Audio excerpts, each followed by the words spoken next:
So September 17th, 1787, we still celebrate as Constitution Day. September 17th, we remember the day that 39 men in the Constitutional Convention that met in Philadelphia signed the document and rested content that the nation as a whole would now choose to accept it or reject it. The story of our Constitution's ratification, that is the acceptance of the Constitution by the states, began the very next day.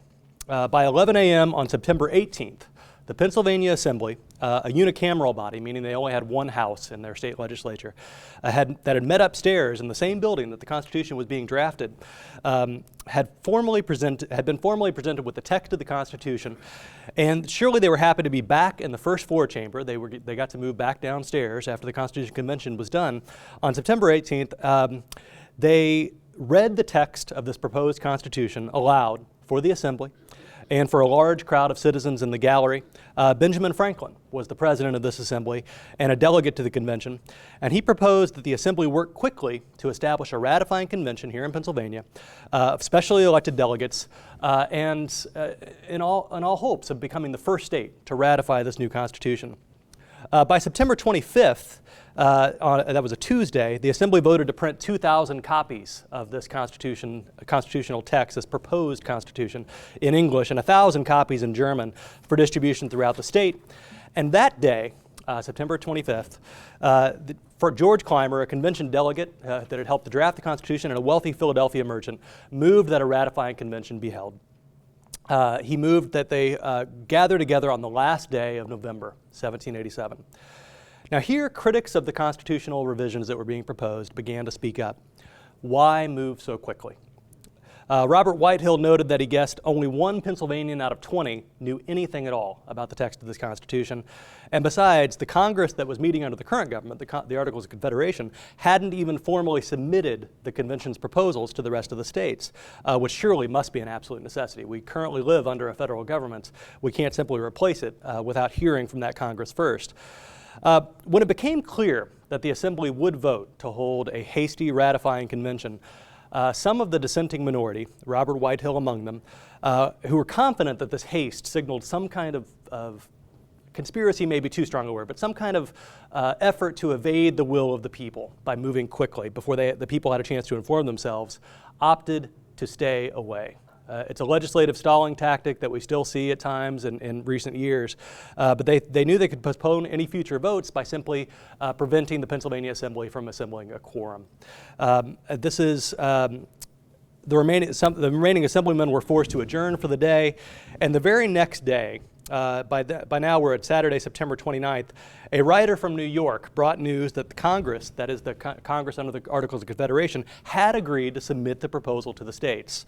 And the majority in the Pennsylvania Assembly figured that they needed now to take action to somehow compel these dissenting minority members to show up in the chamber so that they could hold a vote. And they and a mob of Philadelphians grabbed two men by force, dragged them into the legislative chamber, and with their presence had exactly the number needed for a quorum. The debate that followed is an extraordinarily interesting one because James McCalmont was one of these two men who was dragged in, and he demanded to know whether he could take a leave of absence. He demanded to know whether he could be held against his will and still be counted as a member of the Assembly. The debates was, of course, foreordained because he was in a strong minority, and they ruled against McCalmont's refusal to be there willingly as actually precluding his presence. So they decided they did have a quorum. They voted to hold the ratification elections and the meetings as originally moved. What resulted then as one of the foundational documents in the debate over the Constitution. The early history of the debate over the Constitution was just beginning to generate some kind of literature at this point. People were beginning to publish pieces in newspapers. And the 16 assemblymen who had tried to prevent the hasty vote of the Pennsylvania Assembly decided to publish an address, a statement of their grievances, really. They wound up calling it an address of the subscribers, members, of the late House of Representatives of the Commonwealth of Pennsylvania to their constituents, and they began to describe the brute tactics that had been used to compel this hasty vote for a ratification vote. Some of the excerpts of this document were exciting to the people that found it. They found out that the members, this dissenting minority, had no alternative. We were under a necessity of either returning to the House and by our presence enabling them to call a convention before our constituents could have the means of information or time to deliberate on the subject, or by absenting ourselves from the House, prevent the measure from taking place. Our regard for you induced us to prefer the latter, they said, directly speaking to their constituents. They determined the next morning, and this is again in their address, again to absent ourselves from the House when James McCalmont, Esquire, and Jacob Miley, Esquire, were seized by a number of citizens of Philadelphia who had collected together for that purpose. Their lodgings were violently broken open, their clothes torn. After much abuse and insult, they were forcibly dragged through the streets of Philadelphia to the State House, and there detained by force, and in the presence of the majority who had the day before voted the first of the proposed resolutions, treated with the most insulting language, while the House so formed proceeded to finish their resolutions, which they mean to offer to you as the doings of the legislature of Pennsylvania. The address as published then began to break down some of the concerns that this dissenting minority had about the Constitution. Why is there no protection for the press? Why is there no prohibition on a standing army? Why would senators serve 6-year terms, which in Pennsylvania seemed particularly egregious because they had annual elections? That document would be circulated widely in and out of Pennsylvania, and it helped to lay the foundation for an opposition for a couple of reasons, really. First of all, it actually did break down some of the initial, on the face of it, concerns that one might have if they looked at the text of the Constitution. But secondly, and I think perhaps even more important initially, it helped to create a kind of visceral reaction to the heavy-handed tactics that seemed to be being used by the supporters of the Constitution. Now, this division in Pennsylvania came about very quickly, right? This is late September. The text of the Constitution has just been announced. Why is there such firm and sharp division between supporters of the Constitution who are willing to drag men against their will in order to vote to hold a ratifying convention, and people so opposed to it that they're willing to bring legislative proceedings to a halt? And how does this develop so quickly after the text of the Constitution is announced?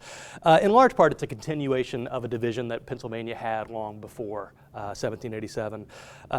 By the end of the War for Independence, Pennsylvania's Constitution that they drafted in 1776 remains the most democratic, the most innovative, really, constitution drafted by the states in the years of the Revolution.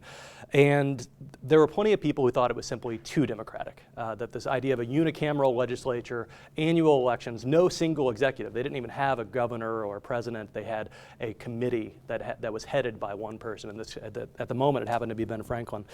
It was the most democratic state constitution by far, and Pennsylvania was beginning to divide into two parties, a constitutionalist party that supported this old 1776 Constitution, and what they called the Republican Party, a capital R Republican Party, that was hoping for changes, more conservative, more balanced constitution.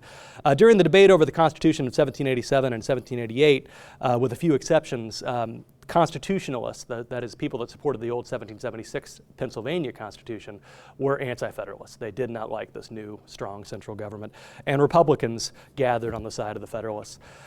The effect of that publication of the dissenting minority in Pennsylvania Assembly, of the Pennsylvania Assembly, was significant. It was printed not only in Pennsylvania right away, but it was printed 12 times additionally, 16 times in 7 other states. And the report would help to swing open the floodgates of this kind of vocal criticism of the Constitution. It would be followed in Pennsylvania by a series of essays signed by Sentinel. As you know, pseudonyms were common at the time, which was actually written by a 28-year-old Samuel Bryan, that were also widely printed throughout the United States. And the crux of his argument, Sentinel, who's beginning to build the critique of the Constitution, was that this looked like a proposed despotism, that it really was a government for the wealthy, for the ambitious men who are desiring a stronger central government so that they can be at the head of it.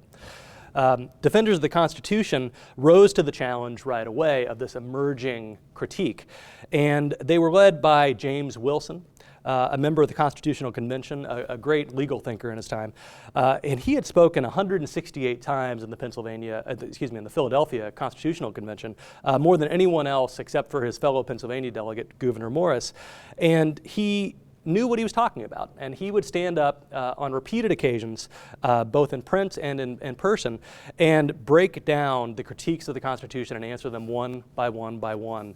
It was a very fragmented way of responding to the critique, but it was an effective one. Most influentially, it was Wilson who began articulating the defense of why the Constitution did not have a Bill of Rights. It did not, as drafted. The Bill of Rights that we have only came about under the first federal Congress after the Constitution was put into effect. And James Wilson's articulation for why they didn't need a Bill of Rights was a pretty simple one, and one that helped to really kind of lay the groundwork for that response from there on out.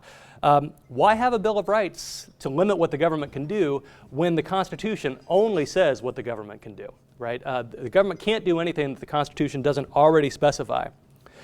He said specifically that the government could not interfere with the freedom of speech, for example, because it had no power to interfere with the freedom of speech. And so if you simply added a line that said that the government can't interfere with the freedom of speech, it would be, quote, superfluous.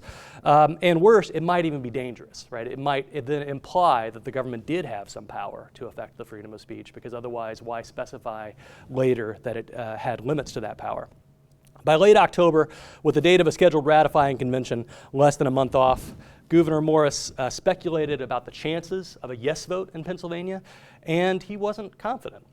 He was sure Philadelphia would go the right way, but he was worried about what he called the cold and sour temper of the back counties, that is, western Pennsylvania, where people were far more suspicious of this new Constitution. And there continued to be rumors of disreputable tactics on the part of defenders of the Constitution, including, and there's actually some truth to this one, efforts by printers who supported the Constitution to keep out any kind of publications of critiques of the Constitution. That is, simply create an image that everyone's already for this. And so one of the things that would happen was they wouldn't print responses to the opposition's growing criticism of the Constitution, because to print a response to the opposition would therefore kind of tip off the hand that there was an opposition in the first place. One printer said it would do more harm than good to print a response, so why not just ignore it? All of this takes us to the convention itself. It was called to be held in late November. They elected as president Frederick Augustus Muhlenberg, a Lutheran minister who would go on to be the first Speaker of the House in the first Federal Congress. And the most vocal critics of the Constitution of Pennsylvania were elected there from their western counties. And these are names that we don't know anymore, but they merit a moment in the sun anyway. William Findley of Westmoreland, Robert Whitehill that I mentioned before of Cumberland, John Smiley of Fayette. And they mounted a vigorous critique, one that James Wilson and others would respond to point by point.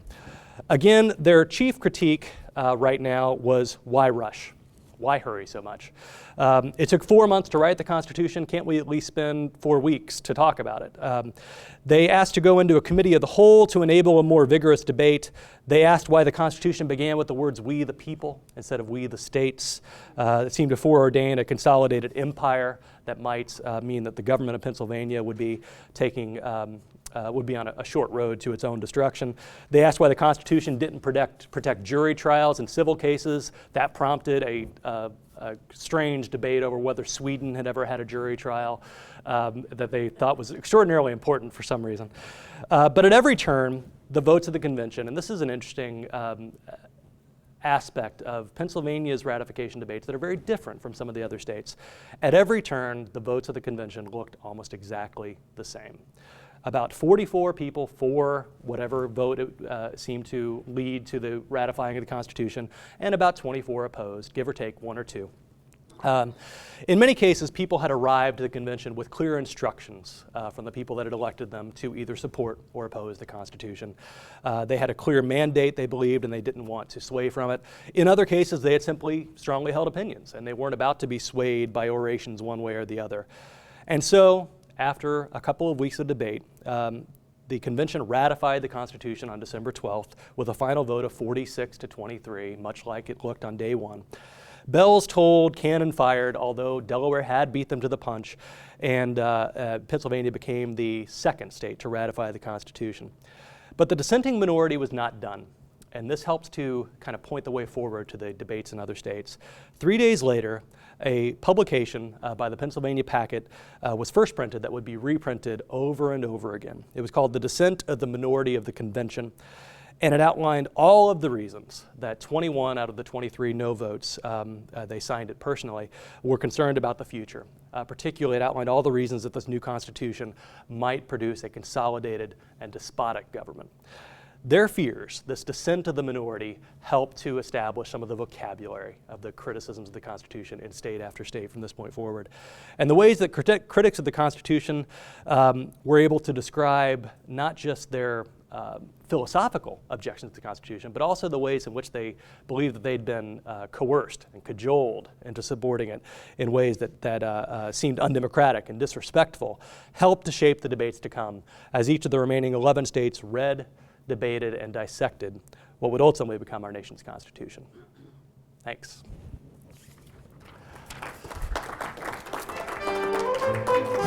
Freedom 101 is made possible by generous support from the University of Oklahoma Alumni Association. Freedom 101 is a program of the Institute for the American Constitutional Heritage at the University of Oklahoma. For more videos and podcasts, visit freedom.ou.edu.